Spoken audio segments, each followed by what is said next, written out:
Can you think of any other country in the world which in 2 weeks defeated an army of over 100,000 men in less than 2 weeks, forced them to surrender, created a new nation, and within 1 week, they surrendered on the 16th of December 71. On the 22nd of December, we handed over control of Bangladesh to the elected representatives of Bangladesh. In 1 week, not only had we made the Pakistanis surrender, but also handed over Bangladesh to the rightful owners, the rightful government, which is the people, and to the government of Bangladesh.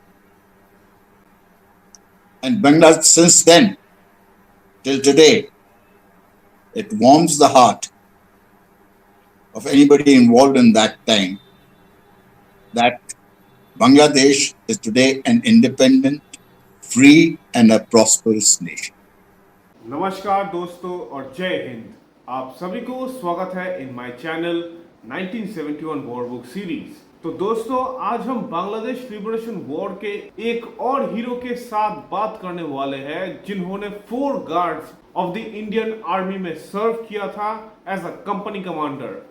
He had taken part in training the Mukti Bahini, including taking part in the liberation of Akhaura, Brahmanbaria, and eventually in the movement up to Ashuganj. And his unit, the 4 Guards, was one of the units to reach Dhaka as well from the Agartala border. Major Chandrakant Singh को 1971 के जंग में अपने बहादुरी के लिए was awarded with the Veer Chakra Gallantry Award, and he was also wounded in battle with a nickname Paunchy, which you must have seen in the thumbnail of this video. Let's talk about the first part of Paunchy's war, his journey of becoming an officer in the Indian Armed Forces. Let's welcome Paunchy, aka Major Chandrakant Singh, Veer Chakra, to our program today. My name is Chandrakant.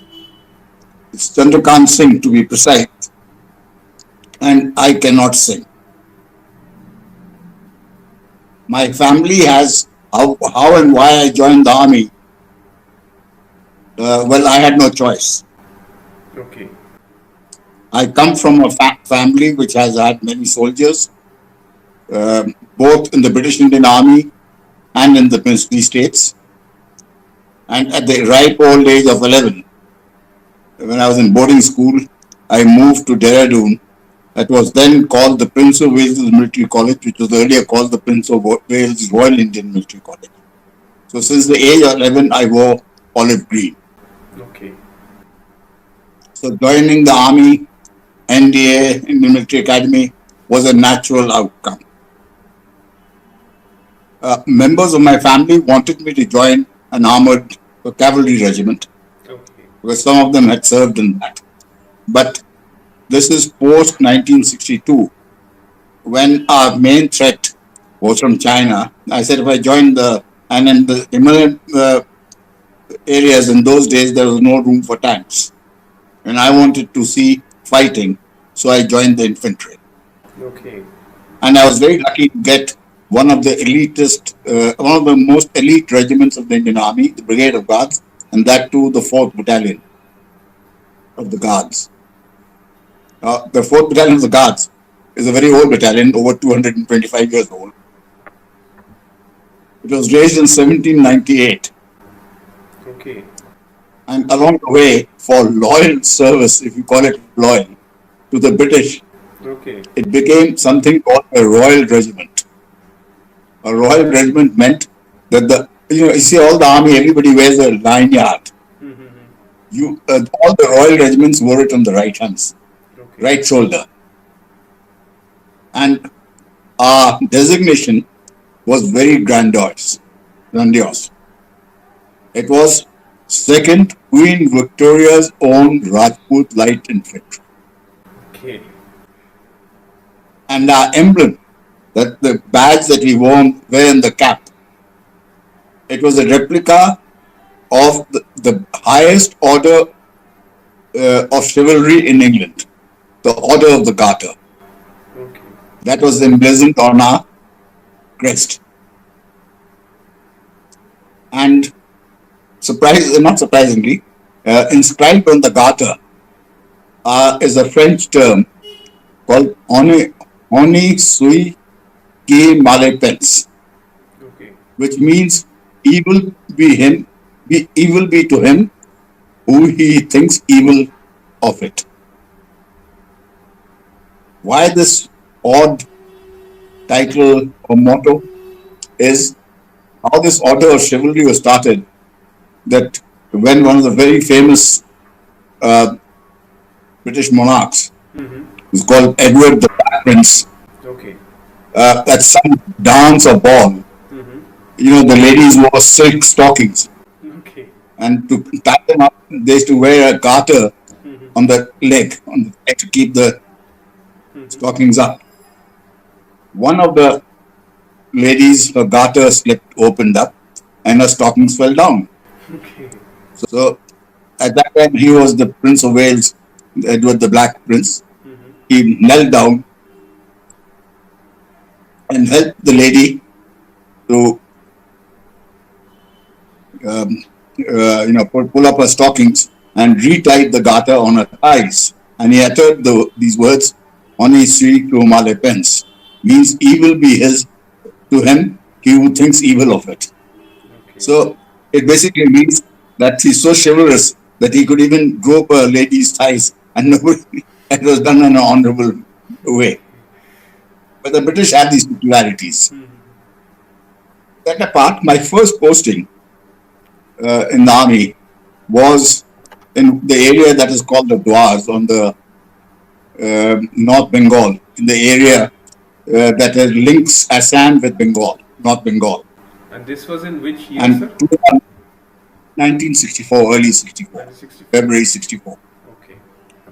And my first encounter or operational deployment was in Bhutan, because at that time the Bhutanese Prime Minister, one of our alternate tasks of our formation 20 Dev was the security of Bhutan. And the Prime Minister of Bhutan, one night, when he was camping at a place called Phuntsling, which is a border town of Bhutan with India, he was assassinated. Okay. And you see, this is just a year after the 62 debacle. Mm-hmm. So there was an almighty slap. And my battalion was deployed, got ready to deploy itself in Bhutan Okay. for the protection of Bhutan against the Chinese. Fortunately, the situation And now you are got a sorted. second lieutenant in the Four Guards. Definite. Okay. But then 3 or 4 months later, I had the best posting that the second lieutenant could get in those days. I moved with my battalion to first to Pune, and then later in the year to Gaza, which is the hot place these days, as a part of the United Nations Emergency Force. Okay. We didn't have very much to do there.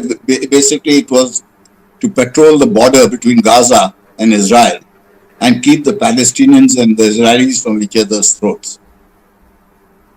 But it was great fun for a 21-year-old Mm-hmm. to find himself in a foreign country as a part of the United Nations things. And the perks that came with it also came to me. The perks were you could buy a bottle of no, a can of beer, Tuborg beer, for the equivalent of 8 annas. Okay. A bottle of scotch cost us 4.5 rupees. Okay. For recreation on weekends, on Wednesdays, Mm-hmm. we used to go to the United Nations Club in Gaza. That's how we spent 1 year. 1 year. But I got a chance to spend a couple of weeks in Cairo, saw the great sights of Egypt, the pyramids, the tombs, the museums, and then took a 1 month tour of Europe. Now, in those days, very few Indians could travel abroad. Right. So it Okay. was quite a privilege to see it. And then you're at an age where you see, observe, and learn. So traveled all over Greece, Yugoslavia, Italy, France, UK, Germany, Switzerland, and back to the grind. Then I spent another week at Beirut. Now, Beirut was a fantastic city in those days. It used to be called the Paris of the East. Beirut is very interesting. You see, you could go to there and have a dip in the Mediterranean in the evening. And in the morning, you could take a cab and go up to Baalbek, which is the mountains, where there was to be snow. And you could actually, I didn't ski because I didn't know how to ski, never learned it. But you could actually ski there. The same day, have a warm dip in the sea and also ski. No, you're there. So for a 21-year-old, it was a fantastic experience. And for me, it was a learning experience. One thing that I learned, which has stuck with me, like, see, my schooling was done in the hills in Nainital, where when I joined the school in 1949, all my teachers were Britishers, white skins, and we were still in awe of the white skins. Okay. And we always thought them to be a superior race. And then when I went to school in RIMC, it had a wonderful library because it was the old Prince of Wales Royal Military College. I was a voracious reader, read all the war books, all written by foreigners, and one thought of them as demigods because all the books were Right. by them and all their activities. But when I landed up in Gaza, when we had to work with these whiteskins, there were Scandinavians, there were Finns, there were Norwegians, there were Danes, there were Canadians, there were Yugoslavs, and then there was us. What I found was, and some of them were Second World War veterans Okay. from Finland who had taken part in the Finnish Russia war during the Second World War and things. So initially we were a little in awe that, these chaps are 40-year-olds, 44-year-olds, and here I was 21 years old. But soon we realized when it came down to professional work, we were actually better than them. We knew our profession better than they did. And this includes, and we performed much better in all activities, including our men. They were better shooters. We played better sports than them. So that all that I had of these fair-skinned, blonde-haired, blue-eyed characters, that got knocked out completely. And Okay. we're still with me till today that I no longer hold the Europeans and the Westerners in awe.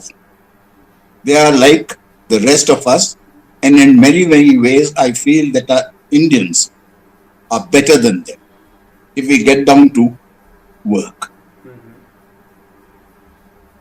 Now, that was the most interesting thing, one of the most interesting things that I learned and which has stood me in good stead till now. And then, of course, was the exposure to the great civilization of Egypt Egypt. and to the history of Palestine. Today, Palestine is in the news. So we knew what the genesis of the problem is and the Arab-Israeli conflict and the history. One learned of it. Now, one thing to be said about Palestine is that Palestine is the place where three continents, Asia, Europe, and Africa meet. It is also the place where all the great civilizations of the world, starting from the Egyptians and during the Pharaoh's times, the Assyrians, the Hittite, the Mitanni, then the Greek, the Romans, then the Christian Crusades, the Islamic, they met there and clashed and fought over. This land is a land, they call it the Holy Land, but I would say it's the most bloodied piece of real estate anywhere in the world. There has been continuous war since the beginning of history, Right. because it is at the crossroads of three great continents and of all the different civilizations and religions that have come up in that area. The other thing is, because I was always interested in history, there has been an Indian presence, physical Indian presence, and civilizational Indian presence in Palestine and in the adjacent areas of the Levant since the beginning of history. Okay. During an archaeological diggings, they discovered some cotton fiber garment dated to 7,000 BC, which means 9,000 years before this time. The DNA testing of that cotton fiber has traced its origins to India, Okay. which is confirmation of some Indian trade presence in this area well before history began or was written down. But ever since history was being recorded, this is something that our history books don't teach us. Indian presence in that area has been marked in written records of the Middle East at a place called Amarna, which is in Egypt, which is on the head of the Nile Delta, and in Burgos Koi in Turkey, have been found some stone and clay tablets which talk of peace treaty between these great powers. Okay. And you know what is the opening lines of these peace treaties? They invoke Indra, Varun, Mitra, Agni, and the Ashwins as witnesses to their good intentions in signing this peace treaty amongst these warring nations in the area around Palestine. These Amarna tablets are dated to the 14th century BC, that is 3,400 years before. Okay. And those tablets are there in various museums in Egypt, in Paris, and Berlin. So this is not some chauvinistic Indian talking. This is a matter of record. Another great find amongst the same tablets that was found there at Burgos Koi, which is in southern Italy, called that time was called it's now called Anatolia, but Anatolia is a corruption of Antalya, that is the last land. There's something called the Kikuli's horse training manual. Kikuli, he was a horse trainer. Okay. All the technical words, and this Kikuli's horse training manual is 18th century BC. It's almost 4,000 years old. All the technical terms in that horse training manual are in Sanskrit. A fragment of this peace treaty is there in the Berlin Museum.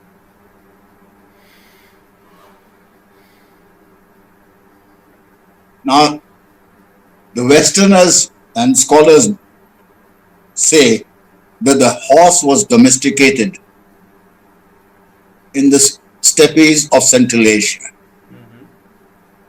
But this manual disapproves of this. That the people who started training, or at least started training horses formally, were somebody in India.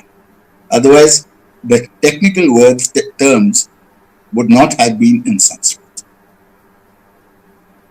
Okay. And this is all you found out when you So, were there, sir. yes, I was there because I was able to visit the museums and learn and Wow. these things. So it gave me a tremendous sense of pride in our own civilization.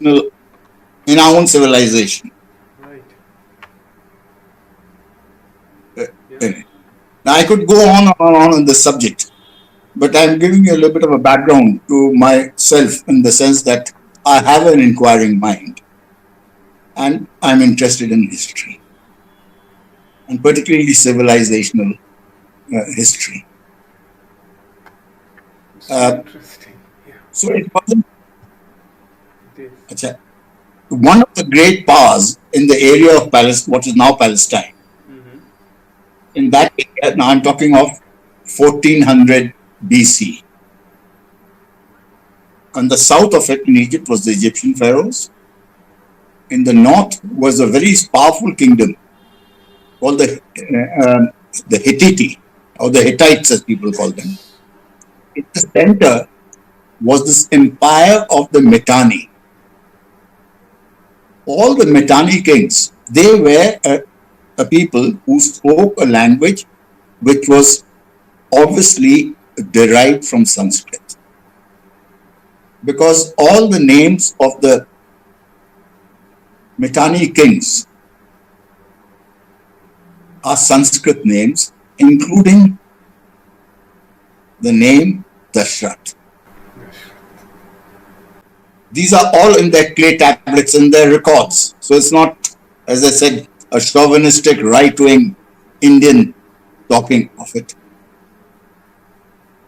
Who do you think amongst the great Egyptian queens, pharaoh's queens, can you name me one queen which comes to mind? The Nefertiti. beautiful queen. uh, Nefertiti. who? Nefertiti. Yes, yes, you're right. Mm-hmm. Nefertiti. And you know who she was? She was a Mitanni princess, the daughter of Dashrath. Okay. So even the Egyptian line of the pharaohs of the 17th, 18th, and 19th dynasties had Indian blood in them. Right.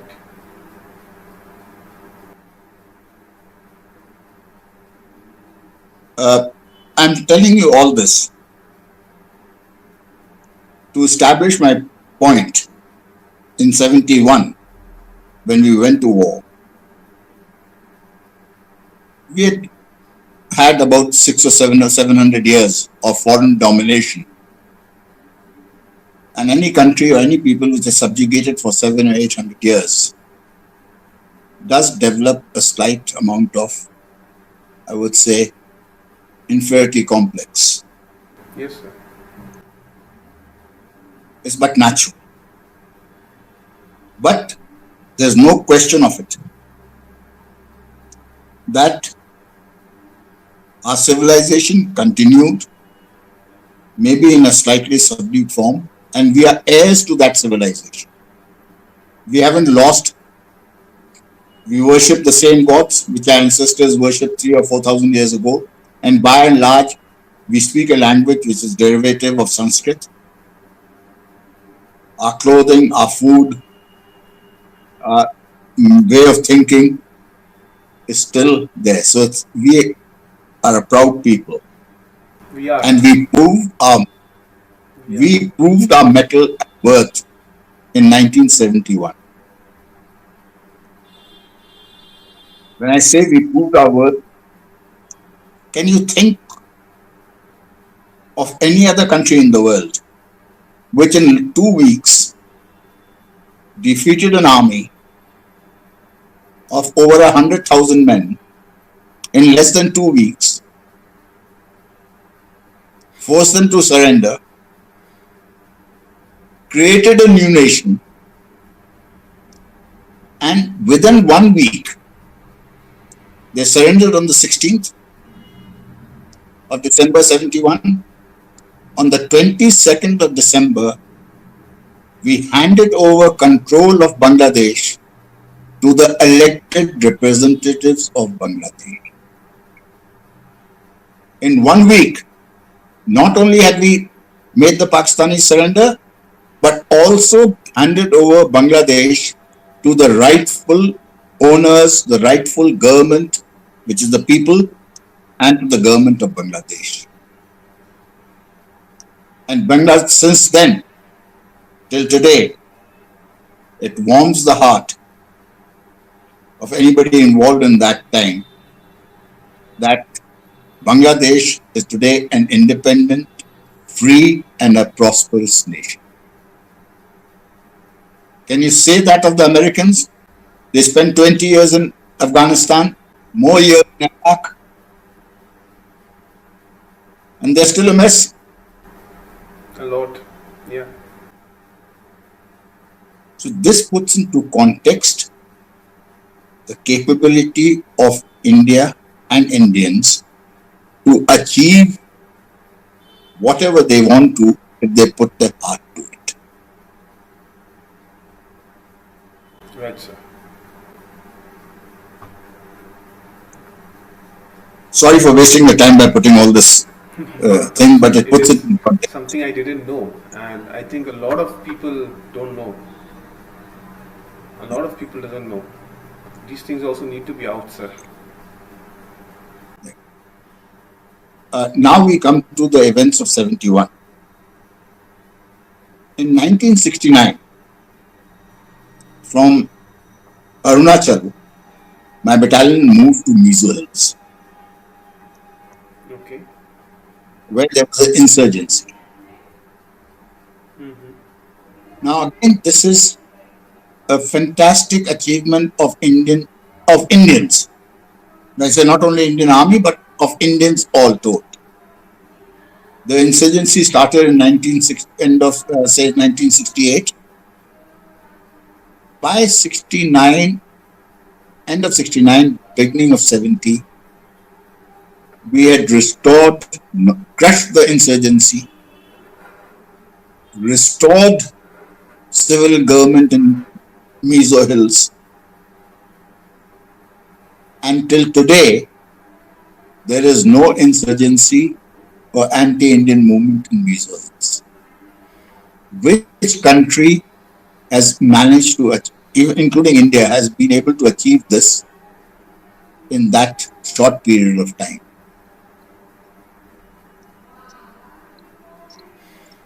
And the man responsible for the counter-insurgency movement in Mizo Hills was General Sagat Singh, who was the hero of 71.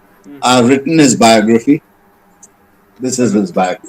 In fact, it's a part autobiography of it because there are 34,000 of his own words, the rest by me. And how did he do it? First thing he did was, there were American and British missionaries in Mizo Hills. As you know, the population of Mizo Hills is mainly Christian. And these missionaries were the people behind the insurgency, supporting them both financially and morally and physically in it. Okay. What General Sagat was there, he didn't fight the symptoms of an illness. He got to the root of the illness.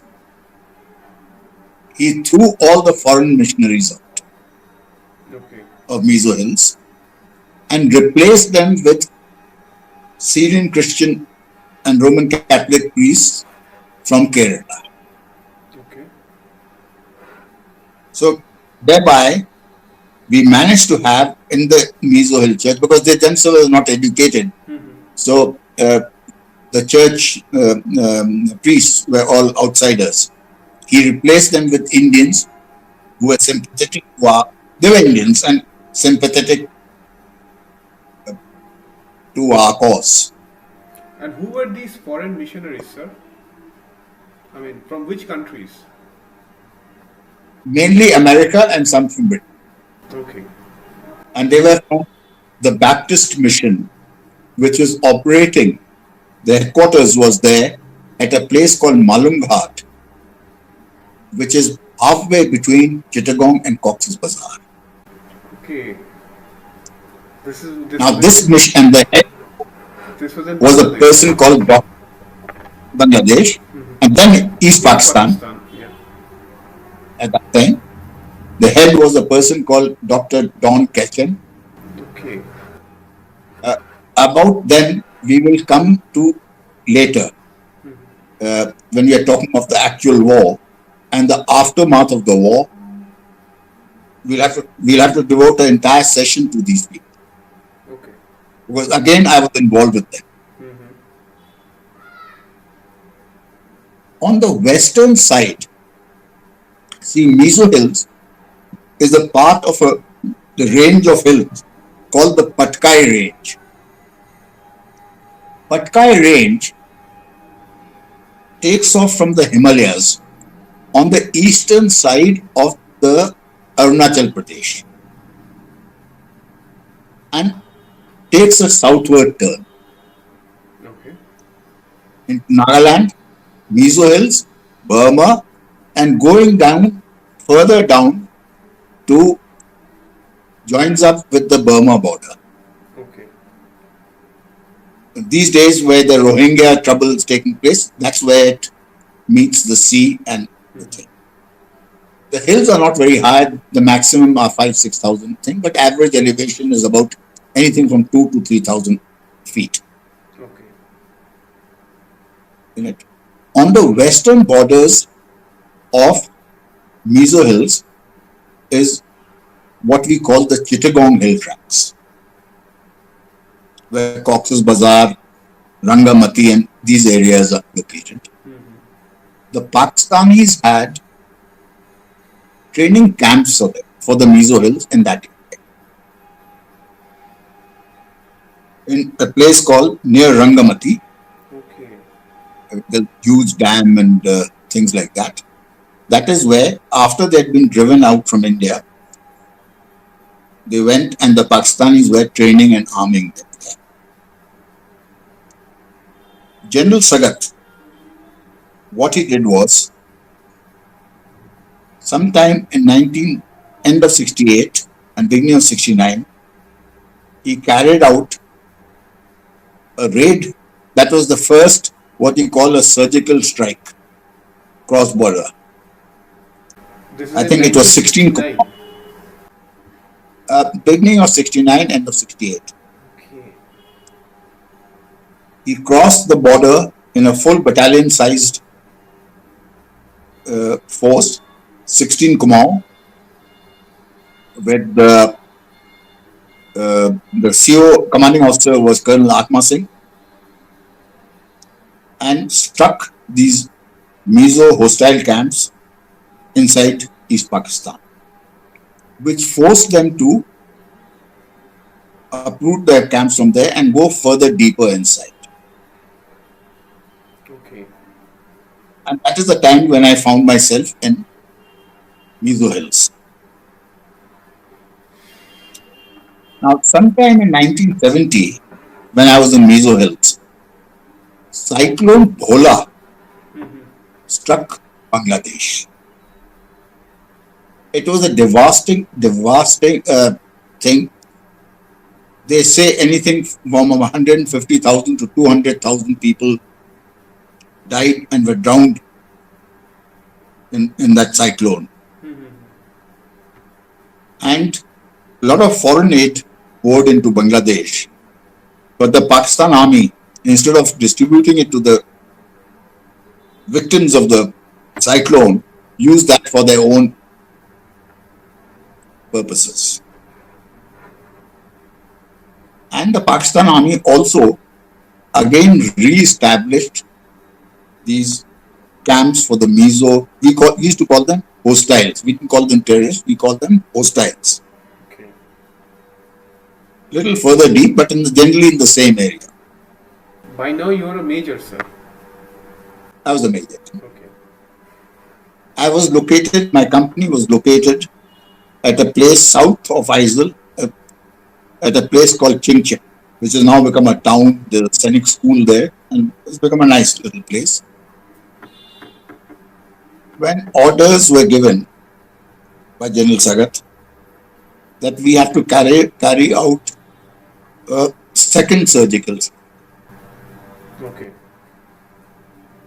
and I was sent off for a reconnaissance. Before you do anything, you have to first find out where we don't have any satellite photography or those things, or not even aerial photography. So I had to job was to carry out a ground reconnaissance to determine where exactly those camps are. And then we had planned to carry out a second step. I was inside East Pakistan carrying out this reconnaissance when the balloon on the 26th of March, Mujib declared independence from Pakistan and he was arrested.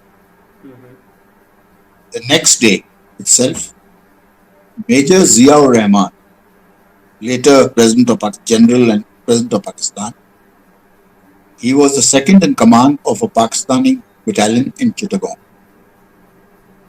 He arrested all the all the Pakistani officers of his regiment, shot them, went on to Radio Chittagong and announced the independence of Bangladesh with him as the leader, because Mujib and everybody else had been arrested. So at that time you were actually inside East Pakistan? Inside East Pakistan, carrying out a reconnaissance. Okay. I think the next day, 28th or 29th of March, 71, I received orders on the radio set from my commanding officer, then Colonel Himmat Singh, later Lieutenant General Himmat Singh, to come back to Aizel. It took me 3 or 4 days marching to get back to Aizel, where my battalion was. And then once I come there, we were told that we were moving to Tripura. We arrived in Tripura on the 2nd of April at Agartala, which is the capital of Tripura, and Agartala is bang on the border of East Pakistan. Having arrived in Agartala, we were told that we would be deployed further south on the southern extremity of Tripura state at a place called Sabroom. Okay. Sabroom. So we moved there. On our side was the small town of Sabroom with a population of 3,000 or 4,000. South of us was this little river called the Feni River, which, according to the Bangladeshis, has the best hilsa fish. And as a Bengali, you would know. And across the river wasn't very wide, it was about 50 meters wide only, was a Pakistani town called Ramgarh. Okay. From there, the road went to Chittagong and further south. And close to Ramgarh was also the highway from Dhaka and the railway to Chittagong and Cox's Bazar. So we were deployed there. Okay. By the 2nd, we were deployed. On the 4th of April, Major Ziaur Rahman, accompanied by his adjutant, then Captain Rafiqul Islam, later Major, and then he became a minister in the army government, they crossed the border and came over to us with some of their men. For the next 3 months, Major Ziaur Rahman spent most of his time in my tent. So I got to know him reasonably well. He's the one who declared Bangladesh into an Islamic republic. But he would drink whiskey with us in office. Okay. But he left his wife behind. She was picked up by a person called Lieutenant Colonel Mohammad Taj. Pakistan Army. He was Pakistan Army. He was the head of the Pakistani East Pakistan Army, Niazi's headquarters. He was the head of the intelligence. We'll come to her and I've his heard role of him later. actually. Yeah. He was with Tikka Khan as well Yes, Tikka Khan was the governor. at that time. Niazi was the military commander.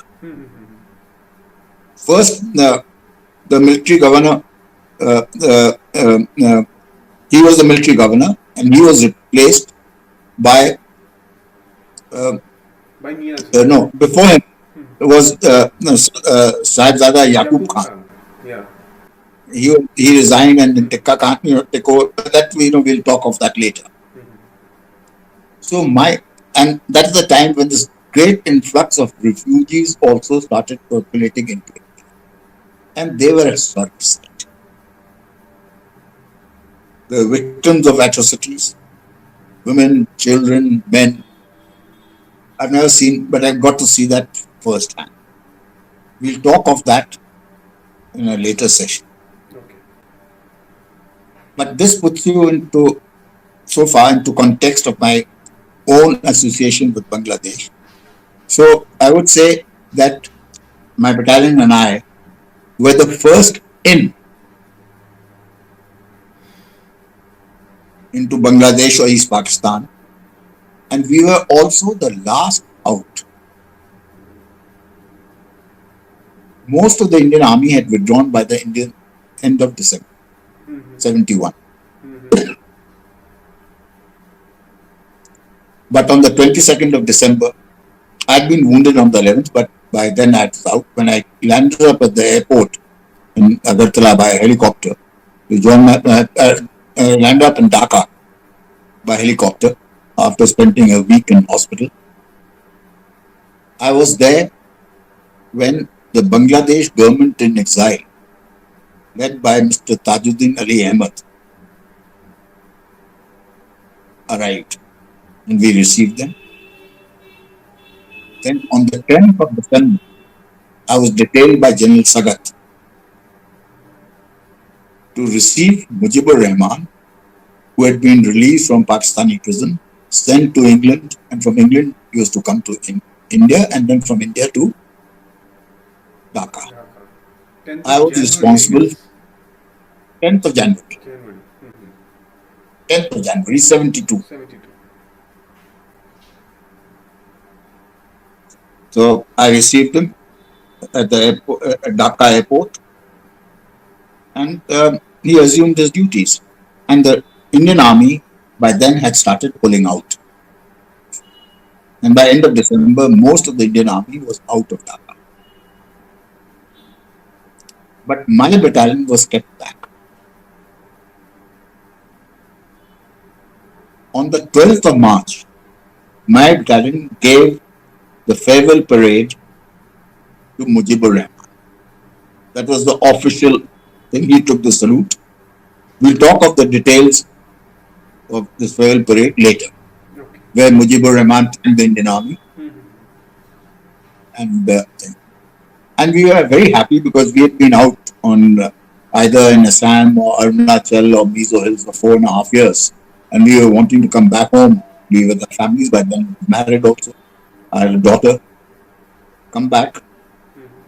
But instead of being pulled back to India, we were sent off south to the Chittagong hill tracks. The ones that I mentioned to you. And our battalion was located at Malum Ghat, where this American Baptist mission was there. Okay.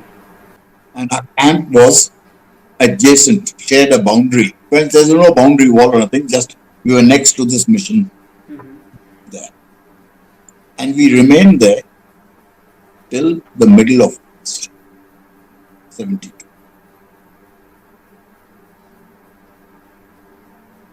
This long association